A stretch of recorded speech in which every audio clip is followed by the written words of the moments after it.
Chegamos no Salmo 40, estamos caminhando aí numa longa jornada e eu queria saber quantos de nós temos a espada santa. Ótimo! Nós vamos considerar este Salmo 40. Vamos começar a considerá-lo na realidade. É um salmo riquíssimo e eu não consegui passar da primeira estrofe. Eu não consegui avançar além dos primeiros 3 versos. Vamos lê-lo todo. Você acompanha, eu leio a partir da Ara, você acompanha na sua tradução junto comigo.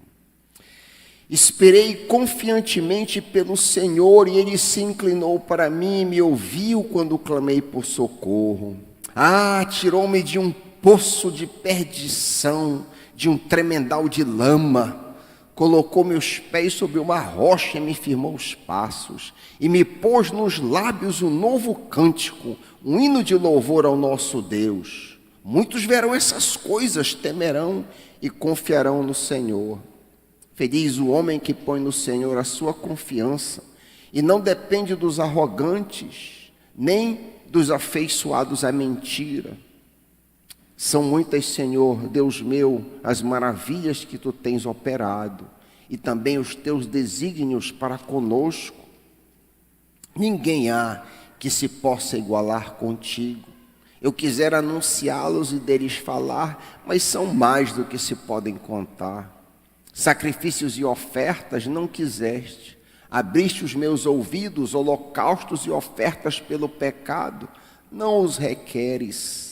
Então eu disse, eis aqui estou, no rolo do livro está escrito a meu respeito. Agrada-me fazer a tua vontade, ó Deus meu, dentro em meu coração está a tua lei.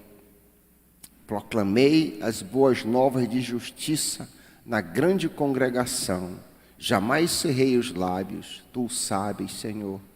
Não ocultei no coração a tua justiça, proclamei a tua fidelidade e a tua salvação. Não escondi da grande congregação a tua graça e a tua verdade. Não retenhas de mim, Senhor, as tuas misericórdias, guarda-me sempre a tua graça e a tua verdade. Não tem em conta os males que me cercam, as minhas iniquidades me alcançaram, tantas que me impedem a vista, são mais numerosas que os cabelos de minha cabeça, e o coração me desfalece. Praza-te, Senhor, em livrar-me, dá-te pressa, ó Senhor, em socorrer-me.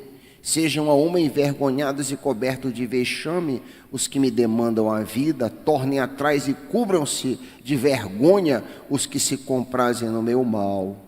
Sofram perturbação por causa da sua ignomínia os que dizem bem feito, bem feito.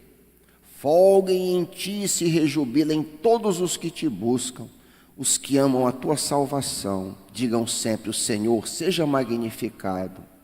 Porém eu sou pobre e necessitado, mas o Senhor cuida de mim. Tu és o meu amparo e meu libertador. Não te detenhas, ó Deus meu. Pai querido, fala aos nossos corações hoje à noite, Pai. Abre o nosso entendimento. Nós repreendemos todo espírito de dispersão, toda atividade satânica que visa desviar a nossa atenção da Tua palavra.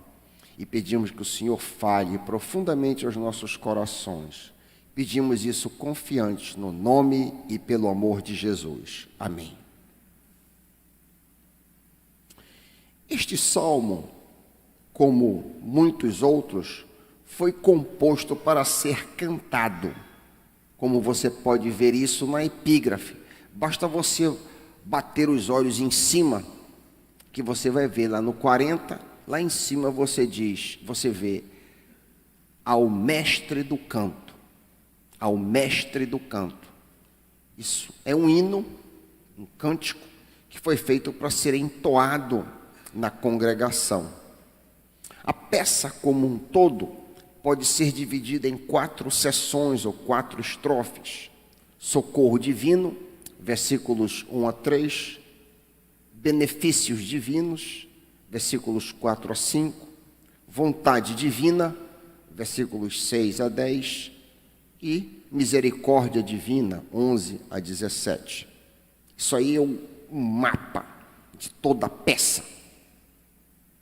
O grande pregador, antecessor de Martin Lloyd Jones, o pregador Campbell Morgan, disse que esse poema talvez tenha sido composto após a coroação de Davi como rei em Hebrom, 2 Samuel 5, de 1 a 5.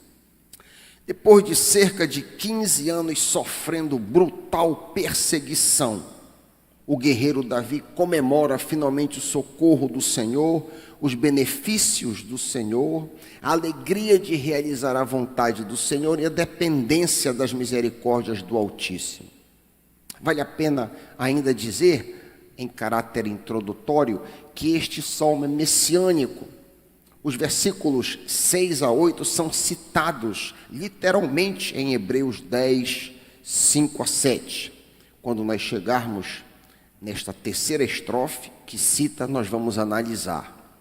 Por hoje, nós vamos nos deter na primeira estrofe. Socorro divino, eu intitulei essa primeira estrofe. Ela cobre 3 versículos, versículo 1 ao versículo 3. A abertura do cântico é bem interessante. Esperei com paciência no Senhor. Como diz a tua tradução? Como é que está na tua Bíblia essa abertura aí? O hebraico original é bem interessante. É assim: esperei esperando no Senhor. Interessante, né? A NVT usa várias palavras para dizer isto. Diz lá, coloquei toda a minha esperança no Senhor. É enfático. Ainda com cerca de 15 anos, ainda adolescente, logo no começo de sua caminhada, quando ungido por Samuel, Davi havia escolhido esperar no Senhor. Ele não caiu no erro muito comum de vários crentes que decidem ajudar a Deus a solucionar os seus problemas. Davi sabe esperar o tempo e a hora de Deus. E vale adicionar que Davi teve graves problemas, gravíssimos problemas no curso de sua vida. Talvez o pior deles seja a ameaça de morte que pairou sobre a vida deste rapaz durante 15 longos anos. É interessante que essa ameaça de morte e como que Deus o arranca dela pode ser vista logo no começo, aí no versículo 2. Olha o que ele diz, no começo do versículo 2: tirou-me de um poço de perdição, tirou-me de um atoleiro de lama. A parte A desse versículo 2 pode ser traduzida: tirou-me de um poço de desespero, a NVT. Tirou-me de um poço de destruição, a NVI. Eu, na minha versão haikiana, coloquei: tirei-me da cova da morte e arrancou-me da areia movediça. Situação difícil. A gente já estudou bastante a vida de Davi, por causa dos salmos, já que a maioria deles, e nós já vimos que este homem teve uma vida muito atribulada. Sabemos que o rei Saul tentou matar o rapaz Davi por mais de uma década, por mero ciúme, inveja. No momento em que Davi teria o direito de tirar a vida de Saul, ele não fez. Sim, simplesmente ele espera por uma solução vinda do Senhor. Davi aguarda o socorro do Senhor. Vocês lembram talvez a primeira grande chance de Davi, quando Saul está atrás dele no deserto de En-Gedi, com 3.000 homens, Davi com 600 homens, está acuado, e Saul então, à procura dele, entra numa caverna para fazer as necessidades fisiológicas. O rei entra sozinho na caverna, mas por trás da caverna, Davi está com seus homens reunidos, ele não sabe. E então, quando ele entra, os homens por trás veem que é Saul, e ele diz: olha, os homens de Davi, chegou a tua hora, o Senhor entregou o teu inimigo nas tuas mãos. Eles inclusive dizem, como falou o profeta, este é o dia sobre o qual o Senhor falou, entreguei nas tuas mãos o teu inimigo. Davi, ao invés de tirar a vida de Saul, foi por detrás de mansinho e cortou um pedaço do seu manto. Este episódio é muito conhecido de todos vocês, mas mostra a chance, mostra a clara chance que Davi teve de resolver o seu problema, de dar cabo à situação que o afligia, mas ele não faz isso. Saul reconhece depois, quando ele saiu da caverna, que Davi grita por trás e mostra o pedaço do manto, que ele não agiu como Saul havia agido com ele tentando matá-lo. Essa é apenas uma das ocasiões em que Davi não faz justiça com as suas próprias mãos, não toma nas suas mãos o direito de fazer aquilo que aparentemente era certo. Em uma outra situação, também muito conhecida, quando Saul está de novo perseguindo Davi, e imagina que alguns anos depois está acampado em um deserto, e aí então ele adormece com seu exército, e Davi e Abissai penetram no acampamento deles, a lança está fincada próximo da cabeça de Saul. Abissai, o grande general de Davi, diz: me dá a chance que eu atravesso ele agora. E Davi diz não. Davi poupa Saul outra vez, apenas rouba a lança e o balde de água que estava do lado de Saul. E depois, numa montanha alta, quando o exército acorda de manhã, ele diz: de quem é essa lança e esse balde de água, esse tonel de água aqui? Eu poderia ter tirado a tua vida, mas não fiz. Eu não tenho tratado você como você tem me tratado. O ponto aqui é que Davi não ajuda Deus em nada, no sentido de tomar o seu problema para si. Esse é o ponto central. Ele simplesmente espera no Senhor. Ele espera no Senhor. Nesta segunda ocasião, Abissai, o seu general, também profetiza. Em 1 Samuel, capítulo 26, verso 8. Hoje Deus entregou o teu inimigo nas tuas mãos, diz o general Abissai.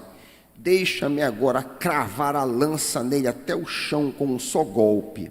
Não precisarei de outro. Porém, Davi mais uma vez recusa fazer o que parece legítimo, parece correto, matar quem queria matá-lo. Observa o que Davi diz no versículo 2 de 1 Samuel 26. Juro pelo nome do Senhor, o Senhor mesmo o matará. Ou chegará a sua hora e ele morrerá, ou irá para a batalha e perecerá. Querido, você tem esperado no Senhor? Você se encontra numa cova hoje à noite? Você está num poço de lama? Você está sofrendo algum tipo de injustiça? Você, por acaso, está sendo perseguido? Várias situações, quando eu meditava nessa espera de Davi e a sua postura, várias situações desta igreja me vieram à mente. Eu sei que muita gente aqui passa por lutas, perseguição no trabalho, cerrada perseguição no seu trabalho, problemas de opressão dentro da família. Várias pessoas lutam nesta área. Difícil relacionamento, etc. Me veio à mente inúmeras situações e eu pensei nessa espera de Davi. Quem sabe você até recebeu uma palavra profética, que é hora de agir, como supostamente Davi e Abissai receberam. Quem sabe? Talvez você ache que aguentou o que pôde, mas agora é legítimo você agir. Você tem razões de sobra para fazer justiça com as próprias mãos. Cuidado, meu irmão. Prudência, minha irmã. Seu problema pode ser grande ou pequeno. Espera no Senhor. Às vezes, as situações podem não envolver risco de vida, como nós vemos no caso de Davi. Às vezes, as situações podem ser pequenas se comparadas a essa. Já tive situação como reitor lá no seminário, para ilustrar algo pequeno, de pastores que me procuraram com oferta, 2, 3 ofertas de trabalho. E aí, ao descreverem as possibilidades, tinha uma que parecia mais atraente, melhor salário, melhores condições. E aí eu sempre dizia, olha, não ajuda o Senhor a decidir para onde você vai. Deixa na mão do Senhor. Não dá uma ajudinha. E você? Você já teve situações desse tipo? Espera no Senhor. A situação pode envolver uma ação legítima contra alguém que está te perseguindo. Embora legítimo, você argumente, ainda assim espera no Senhor. É possível que você esteja em um casamento muito difícil. É possível que você esteja no meio de um casamento insustentável. Espera no Senhor. Em hipótese alguma, adicionalmente, te vinga, pois do Senhor é a vingança. Se tu estás passando por lutas e sofrimentos causados por inimigos, lembra das palavras de Jesus para o teu coração. Mateus 5, 44 a 47. Amem os seus inimigos e orem por eles que os perseguem, para que vocês venham a ser filhos de seu Pai que está nos céus. Porque Ele faz raiar o sol sobre os maus e bons, e derrama chuva sobre justos e injustos. Se vocês amarem aqueles que os amam, que recompensa receberão? Até os publicanos fazem isso. Se vocês saudarem apenas os seus irmãos, o que estão fazendo demais? Até os pagãos fazem isso. Seja a situação qual for, a palavra para o teu coração hoje à noite é: espera no Senhor. Além dos pontos que eu mencionei com relação a Davi, Davi tinha uma promessa, como vocês lembram muito bem. Samuel o ungiu que ele seria rei, ficou notório em toda Israel que ele seria rei. Jonatas, filho de Saul, disse para ele em um dos seus encontros que ele seria rei. O próprio Saul, numa dessas interações aqui que Davi o poupou, ele gritou: na realidade tu serás rei de Israel. Então Davi tinha todas as razões para lançar mão do cumprimento desta promessa, mas ele não fez. Aqui vai um conselho que eu tenho colocado em prática na minha própria vida e que pode ser muito útil para a tua vida. Não tenta lançar mão de posição. Tu estás no teu trabalho, existe a possibilidade de um posto maior, não ajuda o Senhor a você chegar lá. Se é teu, o Senhor vai te dar.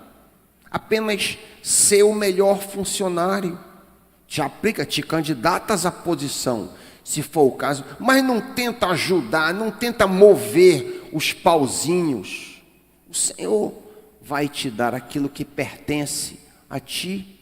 Davi tinha uma promessa diante dele, mesmo assim ele esperou no Senhor. Foi justamente pelo fato de Davi não ter tomado a frente de Deus, que ele pôde dizer, olha comigo de volta, no Salmo 40, parte 1b, ele se inclinou para mim e me ouviu quando clamei por socorro, e eu vou incluir, ele me tirou de um poço de perdição, o pronome aí está incluso, eu estou fazendo explícito, ele me tirou de um poço de lama, ele colocou meus pés sobre uma rocha e me firmou os passos. É por isso, ele não se adiantou, ele não tentou fazer. Daí ele poder dizer, o Senhor fez isso. Nós devemos dar espaço para Deus agir, esperando nele. Se nós mesmos ajudarmos a Deus nas decisões que esperamos que Ele dirija, como teremos confiança que nossas decisões têm seu aprovo? Se fizermos justiça com nossas próprias mãos, não poderemos dizer, Ele me tirou do poço, Ele me tirou da lama. Se nos vingarmos, jamais poderemos dizer, Ele colocou meus pés sobre uma rocha, Ele firmou meus passos. E qual foi o resultado dessa postura de Davi? O que deu essa postura de esperar da parte de Davi? Qual foi o resultado de Davi ter esperado em Deus e recebido do Senhor a resposta? O próprio Deus deu ao salmista a grande alegria. Esta grande alegria ele chama de nova canção. Leia comigo a parte A do verso 3. Ele pôs nos meus lábios um novo cântico, um hino de louvor ao nosso Deus. Lembrem que o possível contexto deste salmo é que ele pode ter sido feito para a coroação de Davi em Hebrom. Imaginem a alegria deste cântico após 15 anos de luta, após pedidos de socorro insistentes durante tanto tempo. Após tão longa espera, Davi agora reina em Judá. É provável que Davi descreva seu novo cântico, seu novo hino, na segunda estrofe. Então, se a minha interpretação estiver correta, o cântico estaria descrito aí nos versículos 4 e 5. Olha comigo. Feliz aquele que põe no Senhor a sua confiança. Feliz aquele que não confia em si mesmo, que não toma as rédeas da situação, mas entrega para o Senhor, estou parafraseando. Aquele que não se volta para os arrogantes, como era Saul, eu incluo. Nem para os que seguem a mentira. Ah, são muitas, Senhor Deus meus, as maravilhas que tens operado, e também os teus desígnios para conosco. Não há ninguém que possa se igualar a ti. Eu quisera anunciá-los e deles falar, mas são mais do que se podem contar. As bondades do Senhor de arrancar Davi da lama é maravilhoso demais, ele está dizendo. No final da primeira estrofe, versículo 3, lemos o impacto do testemunho de Davi sobre as pessoas que o acompanharam. As pessoas que viram Davi esperar no Senhor e não tomar a situação para si mesmo. Diz assim o poeta, parte B do verso 3. Muitos verão essas coisas, temerão e confiarão no Senhor. O que seriam essas coisas? Muitos verão essas coisas. Essas coisas é justamente o fato que Davi não se vinga. Davi não toma as rédeas do seu destino. Davi espera. E então Deus o tira da lama. Essas são essas coisas. Deus o coloca numa rocha. Davi sai do poço da perseguição para a segurança do reinado. Davi sai da lama de fugitivo para o conforto de um rei. Quando seus companheiros então veem a postura de Davi, eles também decidem agir de igual forma. Eles passaram a temer e a confiar no Senhor. Imagina o impacto da vida de Davi em Abissai, seu general, e nos seus 600 companheiros que o acompanharam durante as fugas de Saul. Imagina que tipo de testemunho Davi deu àqueles homens. Que exemplo para mim hoje à noite, que exemplo para você. Que Deus nos ajude a esperar nele e não a tomarmos a nossa situação nas nossas próprias mãos, em nome de Jesus. Amém.